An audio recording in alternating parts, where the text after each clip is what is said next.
오늘 내용은 이제 2단원에 이어서 3단원 별의 공간 운동에 대해서 배워볼 거야. 별의 공간 운동에서 주요하게 배울 내용들은 공간 속도, 그 다음에 고유 운동, 그 다음에 시선 속도, 접선 속도, 그 다음 시선 속도를 알 수 있는 도플러 효과, 그 다음에 별자리 관련된 내용을 배워볼 거야. 여기 있는 이 화면에 프로그램 이름은 스텔라리움이라는 프로그램인데 지금 어떤 모습을 보고 있는 걸까?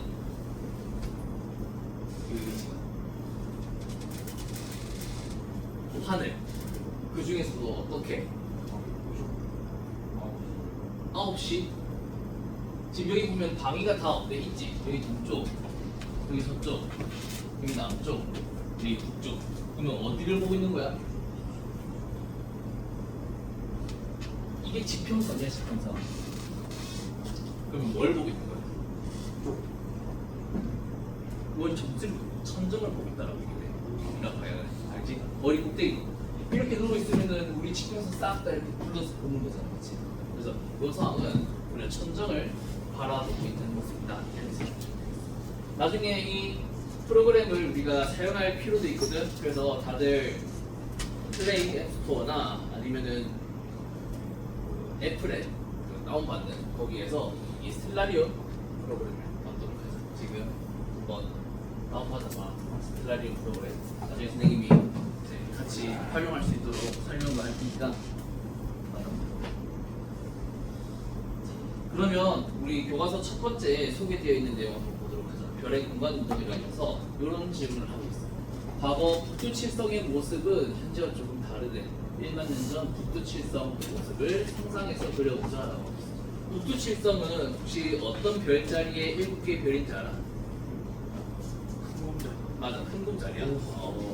그래서 이 큰 곰자리를 이루는 별 7개가 바로 왼쪽 아래 그림과 같이 이 화면이 바로 스텔라리움 프로그램을 실행했을 때 컨트롤하고 볼 수 있는 화면이거든요.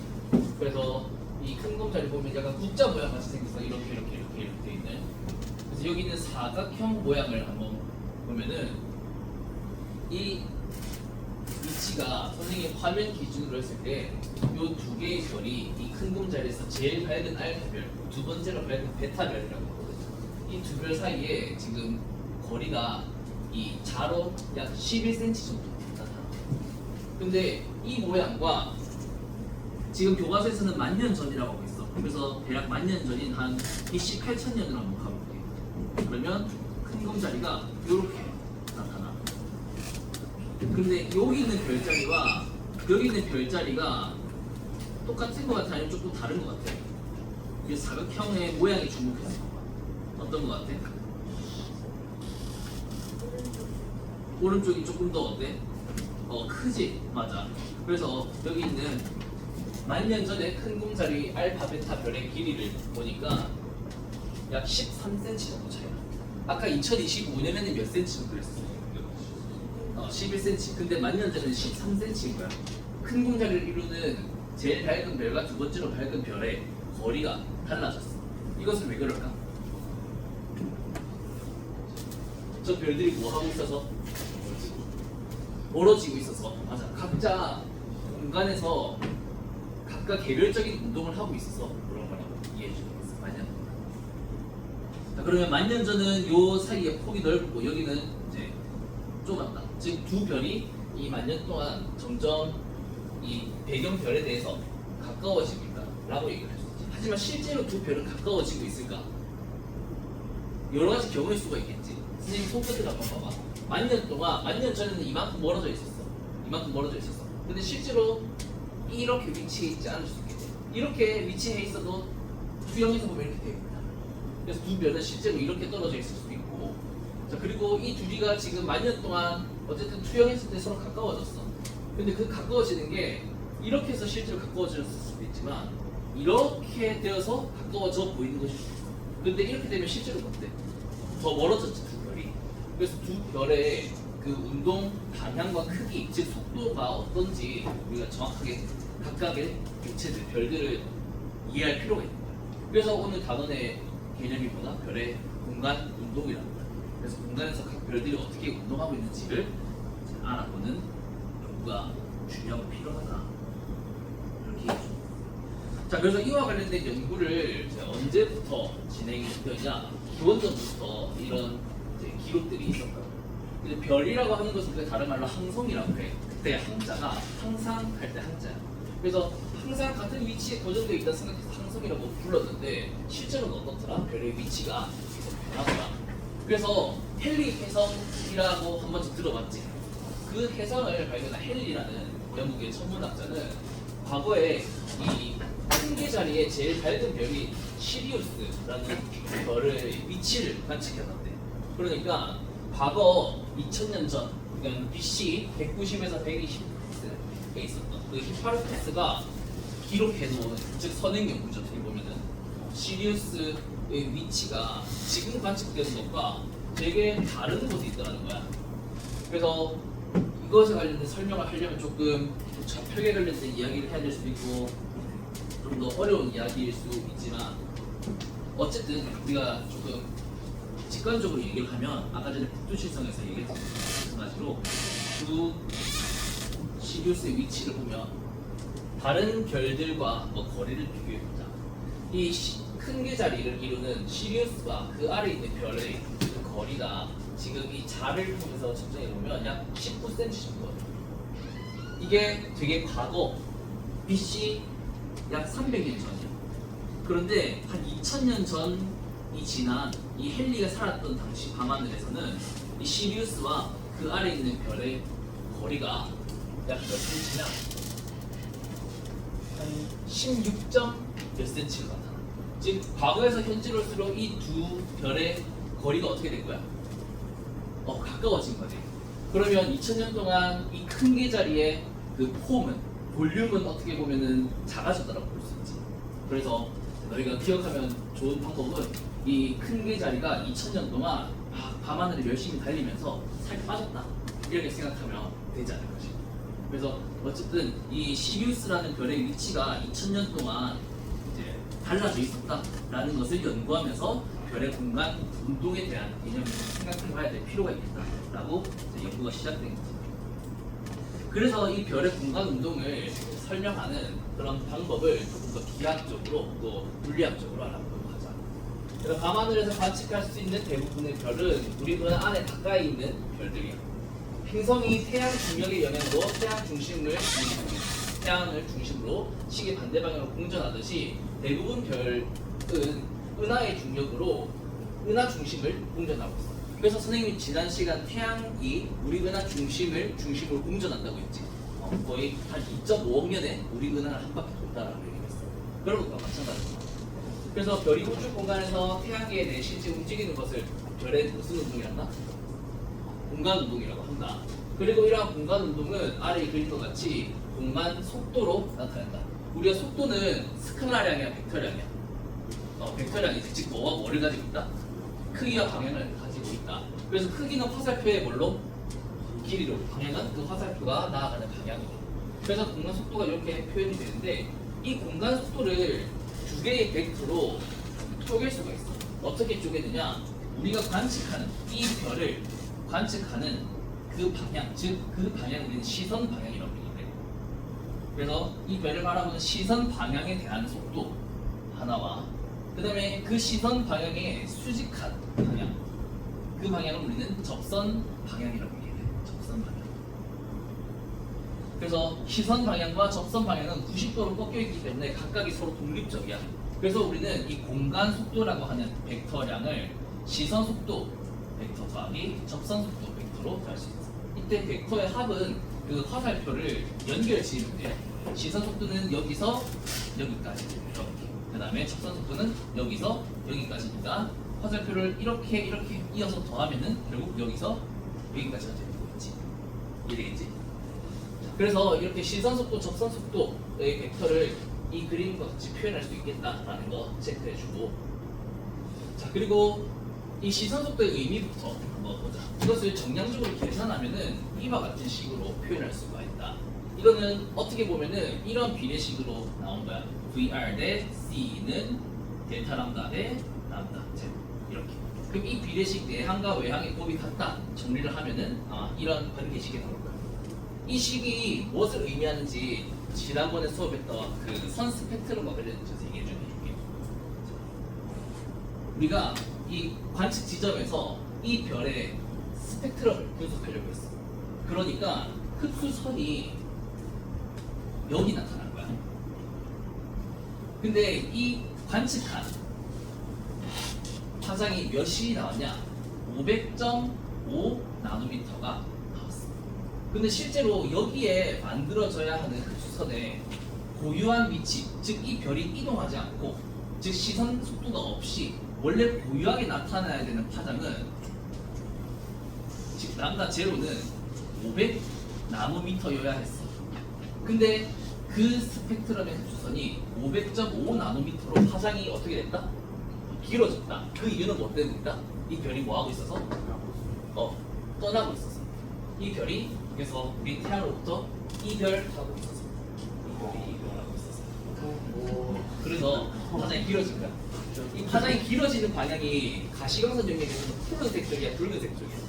붉은색이잖아. 그래서 이러한 상황을 뭐라고 한다? 적색편이라고 한다. 그래서 파장이 길어졌다. 즉 관측은 500.5고 원래 정지했을 때 관측해야 할 파장은 500이야. 그러면 관측 빼기 원래 정지했을 때 이 두 개를 뺀 것이 뭐가 된다? 변화량, 즉 델타 람다가 된다. 그럼 람다 제로에는 뭘 넣을까? 500을 넣고 델타 람다에는 0.5를 넣는 거야. 그럼 이 B가 몇이지? 10의 마이너스 3승, 즉 1000분의 1이지.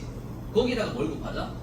빛의 속도 광속을 곱하자. 이 광속은 3 곱하기 10의 5승 km/s. 그러면 결과적으로 이 VR이 몇이 나오겠다? 3 곱하기 10의 제곱 km/s, 즉 300km/s로 시선 속도가 만들어지고 있다는 거예요. 꽤 빠르게 이동하고 있지. 하지만 우리 태양계도 우리 은하 중심으로 거의 200km/s에 가까운 속도로 지금 태양계를 이동하고 있어. 그래서 사실 그 부분도 고려를 해서 이런 값이 나오는 거라고 얘기해 줍니다. 어쨌든 이 별의 시선 속도가 이렇게 관측되더라. 어떻게? 이 스펙트럼의 분석을 통해서. 그 스펙트럼 분석을 위한 관계식이 바로 이렇게 나타난다. 그런데 만약 이 별이 우리 태양으로부터 엄청 멀리 떨어져 있어서 우주의 팽창으로 이 별이 엄청 빠르게 팽창하잖아, 이동하잖아. 그러면은 이러한 식을 쓸 수가 없어. 그건 이제 상대론적 도플러 효과라고 해서 조금 더 이 식을 변형해가지고 빛의 속도에 가까우면은 이러한 관계식으로 설명이 어렵거든. 어쨌든 그런 이야기도 더 공부하면 이제 알게 될 텐데 지금은 우리는 이 수준에서 이해를 하게 됩니다. 자, 그리고 이번에는 고유 운동에 관련된 이야기를 해볼게요. 고유 운동은 어떤 기호로 표현한다? 얘는 뮤라고 표현해. 뮤. 전설의 포켓몬 뮤. 그래서 이 고유 운동은 딱 의미가 정의가 되어 있어. 어떠냐? 어느 관측하고자 하는 별이 하늘에서 1년 동안 이동한 각 거리를 고유 운동이라고. 그러면은 얘의 개념은 사실 각도 나누기 시간이니까 어떻게 보면 각속도의 개념이야, 그렇지? 시간당 몇 도, 몇 초를 이동이 되냐라는 개념입니다. 자, 그래서 이러한 고유 운동의 개념을 생각해 두고 우리가 이 접선 속도의 개념을 한번 살펴보자. 자, 접선 속도는 아까 얘기했듯이 시선 방향에 대해서 수직한 그 방향으로 이 별이 이동한 그 거리 나누기 시간, 즉 속도의 개념이라고 얘기해 주고 있습니다. 그런데 이 속도에 비례하는 것은 무엇이 될까? 두 가지가 있는데 첫 번째는 고유 운동에 비례한다. 두 번째는 이 별 사이까지의 별까지의 거리에 비례한다. 이렇게 생각해 주시면 되겠습니다.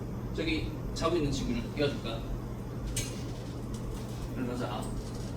자, 그래서 이 두 개에 왜 비례하는지를 선생님이 예를 들어서 설명해 줄게. 자, 여기 있는 이 그림이 사실 현실적인가 비현실적인가? 비현실적이야. 왜? 너무 가깝잖아.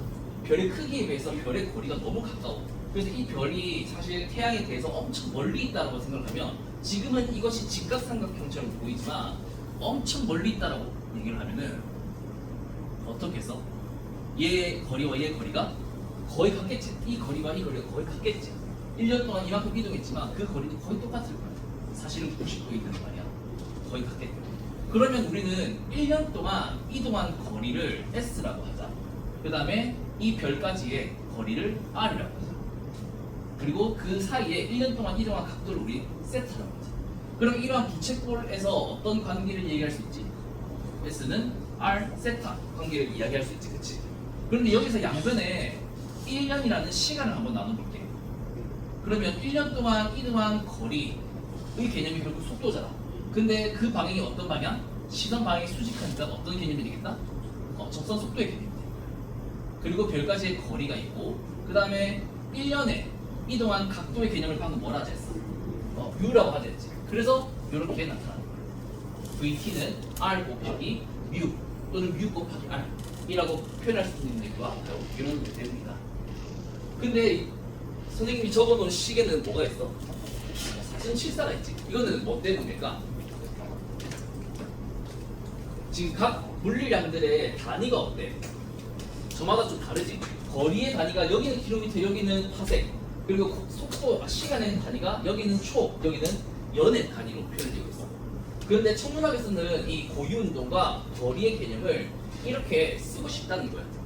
그러면서 동시에 이 접선 속도의 개념은 킬로미터 퍼 세크로 표현하고 싶다는 거야. 그러다 보니까 이 단위의 환산 계수라고 생각해 주면 돼. 이 단위를 환산해주고 맞춰주기 위해서 필요한 계수가 바로 4.74야. 그럼 예를 들어서 어느 별이 어느 별을 관측했는데 1년 동안 1초 이동했다 하자. 1년 동안 1초. 그 다음에 그 별의 거리가 10파섹에 있다라고 생각해봅니다. 그러면은 이때의 접선 속도는 몇 킬로미터 퍼 세크다? 47.4 킬로미터 퍼 세크가 되는 거야.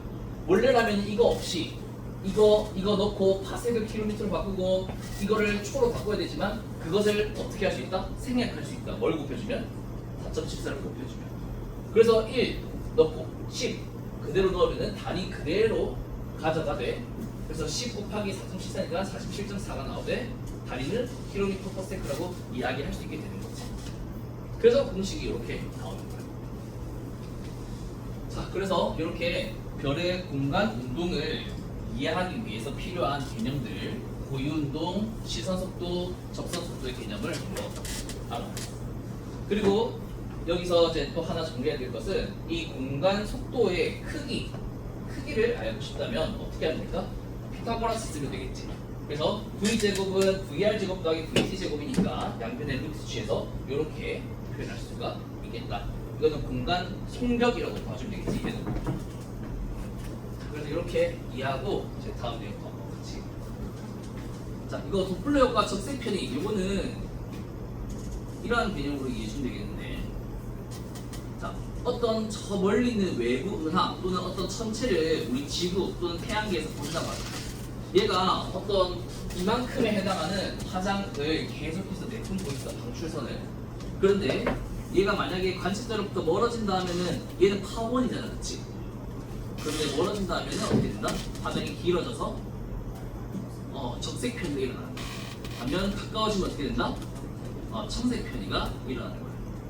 만약에 시선 방향이 아니라 접선 방향으로 얘가 이렇게 움직이면 어떻게 될까? 파장의 변화가 없겠지. 그렇게 이해해 주면 되겠어. 얘를 아쉽게도 이렇게 아래를 위로 보낼 수는 없어서 그게 이 시뮬레이션에서는 개인적으로 조금 아쉽지만 그래도 적색 편의와 청색 편의를 이해하는 데는 좋은 시뮬레이션인 것 같아요. 자, 그리고 4.74라는 이 숫자가 어떻게 나왔는지 이 환산하는 과정을 교과서에는 없지만 저희 소개를 좀 해줄게요. 자, 먼저 거리의 개념을 한번 바꿔보자. 파섹과 킬로미터의 개념. 1파섹은 어떤 개념이다? 연주시차가 1초일 때다, 그치? 그리고 그때의 거리가 그래서 206,265AU라고 얘기했어. 이 과정은 선생님이 설명을 앞서 강의 자료에 했었고 팀제 추가로 너희들이 이해를 돕기 위해 한 번 더 정리를 해놨으니 참고해 보도록. 그리고 이 1AU가 어떤 개념이라고 했어? 그렇지, 지구와 태양 사이의 평균적인 거리, 즉 평균 공정궤도 반지름이라고 했어. 그게 약 요 정도 돼. 대략 1억 5천만 킬로미터인데 조금 더 값을 소수 좀 더 넣어봤어. 그러니까 한 요 정도 나오더라는 거야. 그 다음에 시간도 1년은 몇 초다? 한 요 정도 나올 거야. 그리고 이제 아까 전에 얘기했던 그 값에서 이제 단위 변환을 해볼게.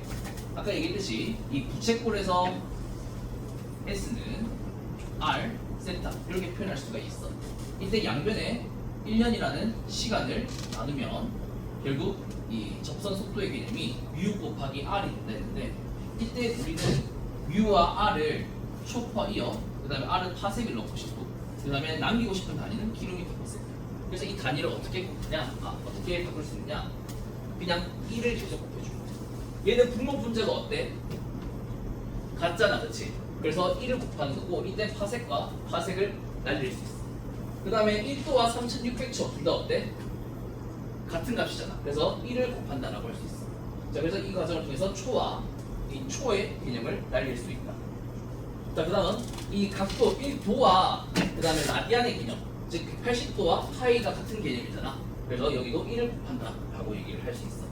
그래서 그 과정에서 도와 도를 이제 나눠줄 수 있다. 그 다음 얘도 분모와 분자가 어떻다? 같다. 왜? 1년은 요 정도 되니까. 그래서 1을 곱한다라고 할 수 있고 이때 1년과 여기 분모에는 1년을 나눠. 그럼 이제 남은 게 딱 뭐다? 킬로미터와 세컨드라는 개념이 나와. 그러면 이제 숫자들을 요거 곱해주고 요거 곱해주고 요거 곱해주고 요거 곱해주고 요거 곱해주는 거야. 그럼 뭐가 나온다? 4.74 딱 떨어지진 않지만 반올림하면 이 정도가 나와. 그래서 너희들 이거 강의자를 나중에 나눠주면 각자 뭐 계산기 통해서 두들겨봐. 그러면 오 진짜 4.74 나오네 하고 이해할 수 있습니다. 자, 그래서 이렇게 4.74는 계수가 어떻게 나오는지 한번 살펴봤고 이제 이런 공간 운동의 개념을 이용해서 한번 실제 어느 별의 속도를 구해보자. 공간 운동을 구해보자. 우리 교과서에서는 작은 한구라 해서 바너드 별의 고유 운동과 공간 속도를 계산해 볼 수 있는 활동을 제시했어. 이 바너드 별이 지구에서 네 번째로 가까운 별이야. 그러면서 동시에 이 고유 운동이 제일 큰 별이야. 즉 1년에 이동하는 각도가 제일 크다는 거야. 이 별이. 그래서 이 별을 제시했어. 자, 문제를 한번 보자. 그림은 거리가 1.82 파섹 정도에 있는 바너드 별의 2010년과 2021년의 위치를 나타낸 거야. 이때 2010년에서 2021년까지 바너드 별이 이동한 거리를 한번 측정해보자. 그리고 측정한 거리를 각거리로 변환할 거야. 그러면 우리는 지도에서 축적을 통해 이 비례식을 세워서 거리를 계산하듯이 얘도 그렇게 할 수 있어.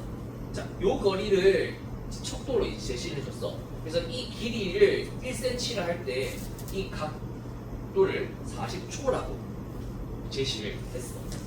사실 얘는 제시가 안 되어 있었거든. 근데 선생님이 조금 더 정확하게 해보고자 이 PPT 기능을 좀 이용해봤어. 어떻게 했느냐면 쭉 해볼게. 여기서 선생님 이 화살표를 하나 그어봤거든. 이 화살표의 길이가 딱 PPT 상에서 전산에서 1cm가 나오게끔 한번 만들어봤어. 이해되지? 그리고 이 화살표를 복사 붙여넣기 해가지고 여기에 딱 흰 별, 바너드 별과 흰 별, 바너드 별 딱 가운데 찍어가지고 이 화살표를 만들어봤다. 그랬더니 좀 치사하게도 대각선의 길이를 안 알려주고 이 높이와 가로 이 값을 알려주는 거야. 그러면 뭐 하면 되겠어? 피타고라스 쓰면 되겠지. 그래서 해봤더니 이 대각선의 길이가 2.826cm로 나왔어. 그래서 1cm, 요 1cm일 때 선생님이 40초라고 이렇게 정의를 했으니까 1cm일 때 그래서 2.826cm일 때는 몇 초일까? 계산해보면 되겠지. 자, 그래서 계산을 해보면 40초 곱하기 2.826 하면 113.04초가 나와. 즉 2010년부터 2021년 동안 이동한 각 거리가 몇이다? 113.04초이다. 근데 얘가 몇 년 동안 지금 이동한 거야? 11년이지. 근데 고유 운동은 어떤 개념이야? 1년에잖아. 그러니까 여기서 뭘 나누자? 11을 나누자. 그래서 나온 고유 운동의 값이 뭐가 된다? 10.28초 per year가 나오는 거야. 그래서 이렇게 계산을 해봤어. 그러면 첫 번째 질문을 답할 수 있지. 고유 운동은 몇이다? 10.28초 per year다. 교과서에 기록해놓으면 좋지 않을까? 물론 PPT가 나와있지만. 자, 그리고 이제 시선 속도를 물어봐. 시선 속도는 알려줘. 마이너스 110km. 즉 우리 지구로 1초에 110km나 다가오고 있다는 거야. 엄청 빠르게 다가오고 있지 우리에게. 그래서 청색 편이가 이러는 얘를 말하게 스펙트럼 관측. 자, 그런데 우리가 알고 싶은 것은 뭐다? 공간 속도다. 근데 우리가 공간 속도를 알고 싶으면 여기서 아까 얘기했지만 공간 속도를 알고 싶으면 VR도 알아야 되고 VT도 알아야 돼. VR은 알려줬지만 VT는 아직 모른다. 근데 VT를 알 수 있는 방법이 있다고. 요 공식을 쓰면 된다. 이때 U를 뭐였다? 10.28 초퍼 이었다. 근데 숫자만 입력하면 돼. 그 다음에 R은 뭐였다? 1.82 파섹이다. 즉 숫자만 입력하면 돼. 그러면 단위가 킬로미터 퍼 세크인 그 접선 속도가 딱 하고 나온다. 4.74를 곱해주면 말이야. 그래서 뭐가 나온다? 88.68 킬로미터 퍼 세크라는 접선 속도가 나왔어. 그럼 이제 뭐 할 수 있다? 구할 수 있다. 무엇을? 공간 속도를.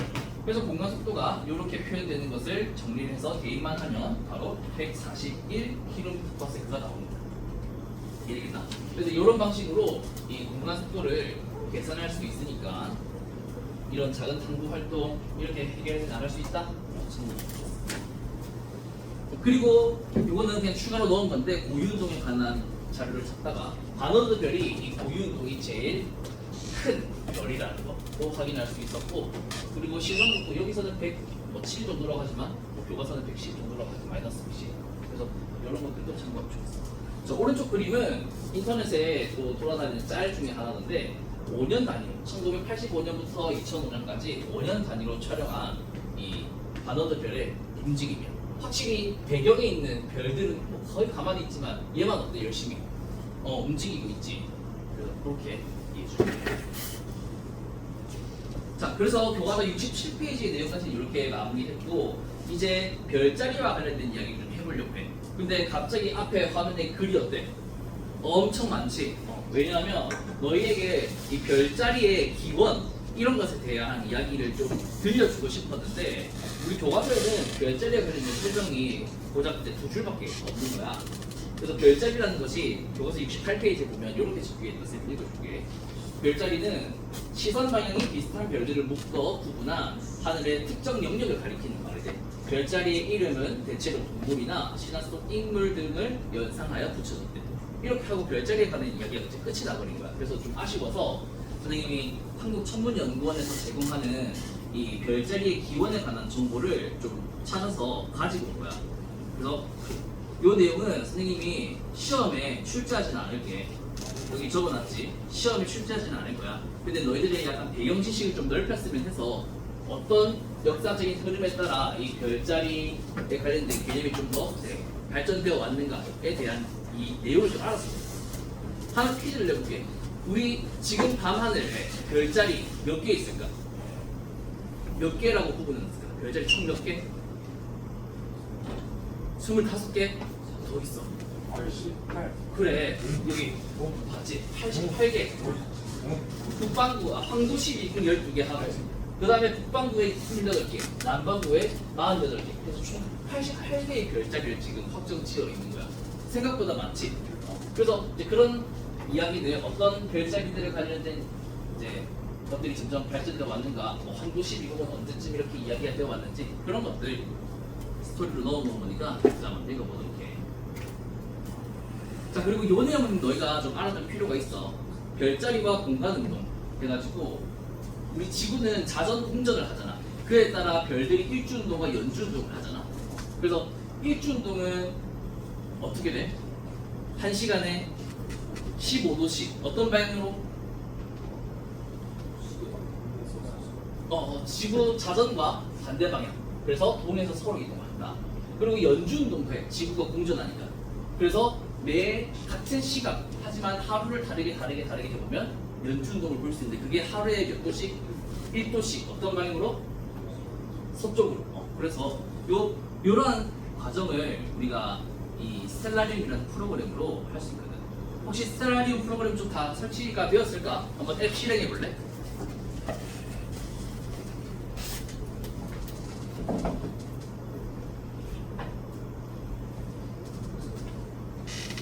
스텔라리움 앱을 실행하면 이 앱을 구동하는 장치에 GPS나 아니면 시간 이런 이제 장비가 있어서 인식하는 게 있어서 아마 위치는 여기 지구 N35.2629 이렇게 우리 부산 지역으로 아마 자동 설정이 됐고 시간 보면은 9월 5일 10시라고 되어 있는데 밤으로 한번 날짜 및 시간 한번 열어가지고 밤으로 밤 한 10시 9시 10시 이때쯤일까? 9시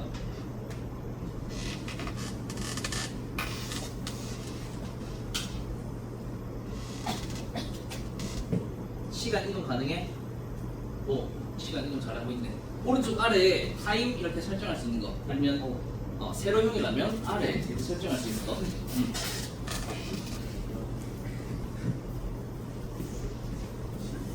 자, 이렇게 밤일 때 한번 보면 이런 식으로 나타나는데 이때 왼쪽 아래의 기능을 활성화시켜서 여기 별자리 선을 나타낼 수 있을걸? 하늘에 한번 볼래?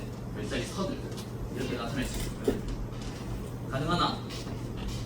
별자리 선. 그리고 아마 모바일 환경에서는 그 별자리에 딱 화면을 가운데로 놓으면 이런 그림이 보일 거야. 맞지? PC 환경에서는 전체 다 이렇게 보이는데 아마 모바일 환경에서는 딱 그 별자리를 보고 있어야 그림을 그려줄 거야. 자, 그래서 이런 이제 상황을 한번 보고 우리가 일주운동과 연주운동을 한번 알아보자. 자, 일주운동. 여기서 선생님이 하나 좀 더 PC에서는 적도 좌표계를 키울 수 있거든. 적도 좌표계 격자를 이렇게 키울 수 있어. 그리고 여기서 한번 일주운동, 연주운동을 알아보자. 자, 시간을 1시간 뒤로 이동시켜봐. 1시간 이렇게. 그러니까 별들이 다 이 북극성을 기준으로 어떻게 돼? 시계 반대 방향으로 도는 운동을 한다 할 수 있지. 이것이 일주운동의 개념입니다. 일주운동. 다들 확인해봤나? 일주운동 1시간 더 해봐. 1시간 보내면은 뒤로 보내면은 이렇게 별들이 일주운동 하는 것을 확인할 수 있어. 자, 그리고 연주운동을 알고자 하면 어떻게 하면 될까? 시간을 고정시키고 이 날짜만 하루하루 늘리는 거야. 하루하루 하니까 하루 더 할수록 별들이 어떻게 돼? 1도씩 이렇게 시계 반대 방향으로 운동하는 것을 알 수 있지. 이런 것을 우리 연주운동이라고 해요. 이런 식으로 일주운동과 연주운동을 한번 확인해 볼 수 있어. 이 정도는 너희가 중학교 때 배웠을 거라 생각하고, 그래서 이런 이유 때문에 계절에 따라 보이는 별자리가 다르다는 거야. 우리는 이런 것을 계절별 별자리라고 하는데 그 기준이 무엇이냐? 그 계절에 저녁 9시경에 동쪽 하늘 부근에서 잘 보이는 그러한 별자리들을 우리가 계절별 별자리라고 해요. 오늘 몇 월 며칠? 9월 5일이지. 그러면은 계절상으로는 약간 7월 13일. 계절상으로 7월 14일 또 음력이고, 계절상으로는 약간 가을에 조금 더 가깝다, 그렇지? 입추가 이미 지났거든.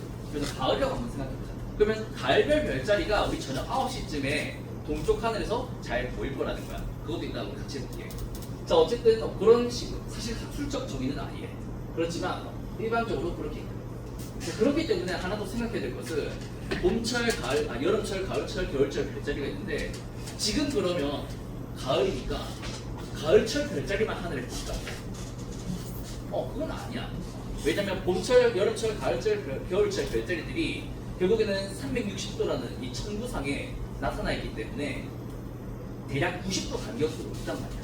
그러다 보니 이 지금 우리가 가을철이라고 했을 때 저녁 9시에 동쪽 하늘에 가을철 별자리가 보이고 저기 서쪽 하늘에는 아직 여름철 별자리가 남아있어. 그래서 꼭 그 계절별 별자리가 그 계절에만 보인다, 그런 건 아니니까 오해하지는 말고. 자, 그럼 이런 별자리들이 어떤 역할을 해주냐? 다른 별들을 관측하는데 길을 찾아주는 길잡이 역할을 해주는 거야. 그래서 그 계절과 그 시각에 잘 보이는 밝은 별 또는 쉽게 확인되는 별자리를 먼저 찾고 다른 별자리를 찾으면은 이 성도, 별들의 천구상에 이 별의 위치 이런 것들을 빠르게 알 수 있는 거지. 그리고 이런 별자리를 이루는 별들에겐 번호가 있어. 이때 그리스 문자로 기호로 나타내는데 알파벳이 제일 겉보기 등급이 낮고 겉보기 밝기가 밝고 그 다음에 베타, 감마 순으로 어두워지고 이런 방식으로 명명을 해놨어. 근데 일부 조금 겉보기 등급이 워낙 비슷해가지고 과거에 얘가 알파일까, 얘가 제일 밝을까, 얘가 제일 밝을까 고민하다가 반대로 해놓은 케이스도 있긴 하거든. 이따가 나중에 소개를 해줄게. 어쨌든 그렇지만 일반적으로 알파를 제일 밝은 별이라고 이렇게 잡아뒀다. 배경지식으로 첨부하자. 자, 그래서 5가지를 소개하려고 해. 이거 하고 마칠 거야, 오늘 수업은. 자, 첫 번째는 북쪽 하늘에서 별 찾는 방법. 그 다음에 봄, 여름, 가을, 겨울 계절별로 어떤 별자리에 어떤 별들이 제일 짠하고 밝게 보일까? 이거를 약간 이야기를 좀 섞어서 설명을 해줄게. 자, 북쪽 하늘에는 뭐가 보일까? 당연히 북극성이 제일 먼저 보일 거라는 게 그 머릿속에 있을 거야. 그러면 그 북극성이 사실 그렇게 밝은 별은 아니거든. 그래서 그 북극성을 찾는 방법이 크게 두 가지가 있어. 요거 한번 들어본 적 있지? 중학교 때 설명 들어봤지? 그래서 북쪽 하늘에는 우리 북반구 중위도에 있는 대한민국의 경우 이 큰 곰 자리의 북두칠성과 그다음에 카시오페이아 자리 얘네들이 365일 떠 있고 낮은 잘 안 보이지만 그래도 늘 별은 하늘에 떠 있어. 그래서 이 두 별자리를 이용해서 북극성을 찾는 방법 설명을 좀 해줄게. 무엇을 이용해서? 스텔라리움을 이용해서. 자, 그래서 오늘 밤 9월 5일 오늘 밤 저녁 10시쯤 가보자. 자, 그럼 여기 여러 가지 별들이 있는데 선생님은 PC라서 이 별자리 이름표도 한번 활성화해 볼게요. 자, 그러면 시간이 조금 다르게. 자, 그러면 먼저 북쪽 하늘에 조금 이렇게 hom상궂게 생긴 곰이 한 마리 있어. 여기 큰 곰 하나 보이나? 되게 좀 무섭게 쳐다보고 있지. 이렇게 막 보고 있단 말이야. 이 큰 곰 자리의 가장 밝은 별, 알파별. 요거 한번 클릭해 보면 이름이 뭐래? 두배라고 있네. 두배. 두배라고 하는 큰 곰 자리의 알파별이 있어. 한번 클릭해 볼까? 시간은 9월 5일 저녁 8시. 그러면 북쪽 하늘을 볼 때 약간 왼쪽 아래 여기 큰 곰 자리에 북두칠성이라고 보일 거예요. 확인되나? 큰 곰 자리 알파별 2배라는 거 확인할 수 있을 거예요. 그 다음에 그 왼쪽 아래에 미라크라고 하는 큰 곰 자리 베타별이 있을 거예요. 확인되나? 요 두 개. 2배와 미라크, 알파별, 베타별, 큰 곰 자리 2개. 확인되지? 그리고 이제 이 두 별을 이용해서 북극성을 찾아볼 거야. 어떻게 찾느냐? 이 2배와 미라클을 있는 선분을 긋고 그 다음 이 2배가 있는 방향으로 5배 연장을 시켜. 하나, 둘, 셋, 넷, 다섯. 그러니까 뭐가 있다? 북극성이 있다라는 거야. 이해 있어? 다들 혹시 한번 해봤나? 화면상에서 이렇게 한번 해봐라. 잘 돼? 어때? 확인이 되나? 확인된 사람은?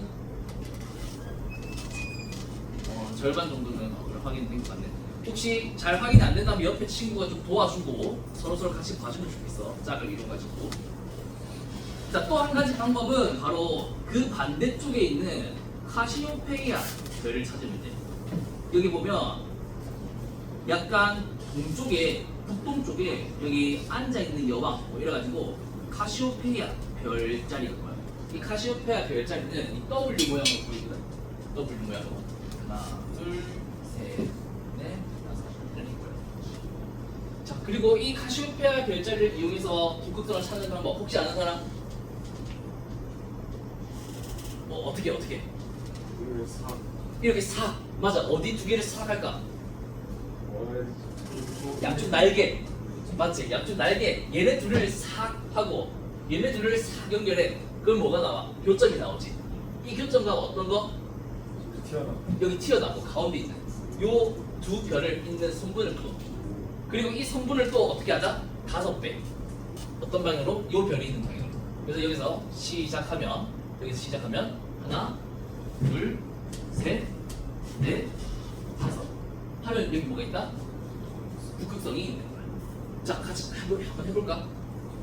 앱상에서 이번엔 카시오페이아 자리를 이용해서 북극성을 찾는 방법 이렇게 한 화면에 넣어놓고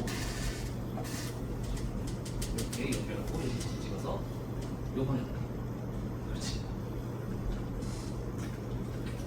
하나, 둘, 셋, 넷, 다섯. 그러면 거기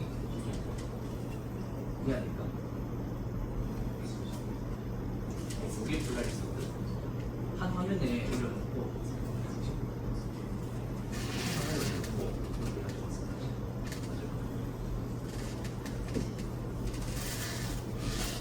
그렇지. 여기서 그렇지. 그리고 여기 저기서 이렇게 예상하고 이걸 한 화면에 띄워놓고 그래서 이렇게 해가지고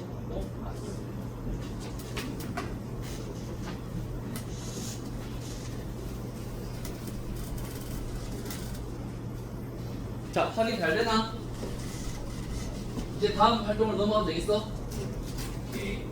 자, 이렇게 북쪽 하늘의 별을 찾는 방법을 알아봤어. 너희가 혹시 만약 길을 잃었어. 근데 휴대폰도 잃어버렸어. 그러면은 예를 들어서 강원도에 갔다. 강원도에 놀러 갔는데 갑자기 길을 잃었어. 휴대폰도 잃었어. 근데 북쪽으로 가면 돼, 안 돼? 안 돼. 그러면 이제 넘어가게 되잖아. 큰일 나. 그래서 어디로 가야 되나? 남쪽으로 가야 되나? 그러면 북쪽이 어딘지 남쪽이 어딘지 찾아야 되나? 그래서 어떻게 합니까? 이 방법으로 어쨌든 카시오페이아나 큰 동자리를 찾아가지고 쟤 저쪽 북쪽이구나. 그럼 저기로 가면 안 되겠다. 좀 반대로 가면 되는 거야. 알겠지? 그럼 이제 남쪽으로 내려오겠지. 자, 그리고 이번에는 이제 봄철 별자리에 대해서 얘기를 할게. 봄철 별자리는 이제 봄에 4월 1일경 저녁 9시에 밤하늘 보면 이렇게 나타나는 거야. 여기 동서, 남, 북 이런 식으로. 이때 봄에 제일 밝게 보이는 별 새끼가 바로 아크투루스, 목동자리의 아크투루스, 그 다음에 처녀자리의 스피카, 그 다음 사자자리의 두 번째로 밝은 베타별인 베네블라. 이 세 개를 이어서 봄철 대삼각형이라고 해요. 실제 봄에 밤하늘 보면은 이 별 세 개가 삼각형 모양으로 밝게 딱 보인단 말이야. 그래서 이걸 봄의 대삼각형이라고 하는데, 이런 것을 이제 외우는 방법을 좀 설명을 할게. 어떻게 생각되느냐? 봄은 막 벚꽃이 피고 이제 약간 사랑이 싹 뜨는 그런 계절이잖아. 그래서 이 아크투루스라는 이름을 가진 목동이 있어. 목동은 이제 나무를 하는 아이라는 명. 아크투루스라는 목동이 이 스피카라는 이제 처녀 여자에게 고백을 하는 거야. 어떻게 고백하느냐? 우리 베네볼라에 가서 같이 살자. 이렇게 얘기를 하는 거야. 그렇게 고백하는 모습을 생각하면은 아마 이 별자리와 별의 이름을 좀 기억하기에 쉽지 않을까. 계절적 특성을 고려해서. 무슨 말인지 알겠나? 이런 스토리. 혹시 이 스토리가 마음에 안 들면 너희들도 나름대로 스토리를 한번 고민해 봐봐. 자, 그래서 이렇게 얘기할 수 있겠고, 여름에는 어떤 별자리가 있느냐? 여름은 또 우리 은하 중심이 있는 방향으로 쫙 이렇게 보는 계절이란 말이야. 그래서 우리 은하가 이렇게 쫙 보여. 이거를 스텔라리움에서도 살짝 보여주면 계절을 한 6월 밤으로 7월 밤으로 갈게. 7월 칠성날 밤으로 가볼게. 그리고 밤하늘 보기에서 은하수를 밝게 보이게 할 거야. 은하수를 밝게.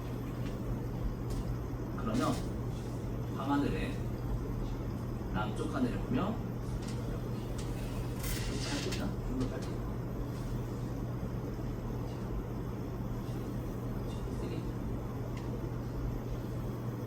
그러면 이렇게 우리 은하가 이런 남쪽, 동쪽, 남쪽, 서쪽, 여기 남쪽으로 해가지고 이렇게 떠 있단 말이야. 그래서 이 은하수를 중심으로 두 별이 떨어져 있어. 어떤 별? 맞아, 베가, 검은고 자리에 베가성과 독수리 자리에 알파별, 알타이르. 이 두 별이 은하수를 가운데 두고 서로 떨어져 있어. 이것을 이제 견우와 직녀 이야기에 빗대어서 알타이르를 견우성, 베가성을 직녀성이라고 얘기해. 그리고 이 은하수 위를 이제 백조 자리에 백조가 이렇게 날고 있는 그런 상황인 거야. 자, 그래서 7월 칠성날 까마귀가 뭘 해줘? 다리를 놔주지. 그래서 오작교가 생기고 이 견우와 직녀가 만나서 기쁨의 눈물을 흘리며 이렇게 막 비가 내린다. 운명 7월 칠성처럼 얘기를 하잖아. 자, 어쨌든 그런 이야기를 이루는 별들이 바로 이 여름철 대삼각형을 이루고 있는 것이라 생각해 주면 되겠어요. 이거는 이제 어떻게 외우면 되느냐? 좀 뭐 견우와 직녀 이야기는 뻔하니까 선생님은 이렇게 좀 외워봤어. 이 데네브라고 하는 백조가 있어. 그리고 알타이르라고 하는 독수리가 있어. 여름은 날씨가 어때? 덥잖아. 그래서 조금 밖에 있으면 쉽게 막 타버려. 근데 유독 어느 날 백조와 독수리가 같이 날고 있는데 이 백조는 하얘서 괜찮아. 근데 독수리는 너무 좀 많이 탄 거야. 그래서 백조가 독수리한테 너 왜 이렇게 검은 거? 이렇게 물어본 거야. 그래서 이제 검은 거 자리에 없는 거를 그냥 검은 거가 아니라 이제 그런 독수리의 색으로 생각하면은 얘한테 오래 가지 않을까. 그래서 여름은 날씨가 덥다? 덥다. 그래서 두 새가 날고 있다. 어떤 새 어떤 새? 백조가 독수리. 근데 백조가 독수리를 보고 뭐라 한다? 까만 거 아니야. 어떻게 한다? 이제 사투리 있었어. 검은 거 해가지고 검은 거 잘라고 생각하면 알았지? 그리고 이 별들은 뭐 그냥 너희가 외워주는데 이거는 뭐 예를 들면 이제 직녀가 이 검은 고를 싣고 있다. 뭐 이런 식으로 생각하면 되고 내가 직녀가. 그 다음에 견우가 이 독수리를 타고 있어. 그렇게 생각을 해. 조조성, 알타이드. 백조 자리는 대대. 뭐 이렇게 기억해 줍니다. 자 그리고 가을철 대사각형은 바로 이렇게 나타나는 건데 페가수스라는 별자리에 세 개의 밝은 별, 알파별, 베타별, 감마별 이 별 세 개와 그 다음 안드로메다 자리에 제일 밝은 알파별, 알페라치 얘네가 이 사각형을 딱 이루고 있어. 그리고 또 신기한 건 이 페가수스의 대각선을 이으면 한쪽으로는 백조 자리가 보이고 또 한쪽으로는 물병 자리가 보이고 뭐 어쨌든 이렇게 또 연간 짓는다면 연간 지을 수 있는데 이렇게 사각형이 나타난다는 거 가을철에는. 그리고 아까 얘기했던 것 중에 알파별이 제일 밝아야 된댔잖아. 근데 여기서는 조금 어떻게 보면 실수가 있었죠. 자, 이게 우리가 9월 한 10월 정도 가보자. 그리고 저녁 9시쯤 동쪽 하늘을 보면 페가수스 자리가 여기 하늘에 짜잔 더 있어. 이거 확인되지? 그런데 페가수스 자리의 알파별이 바로 마르카별. 알파별이 마르카인데 잠시만 크기를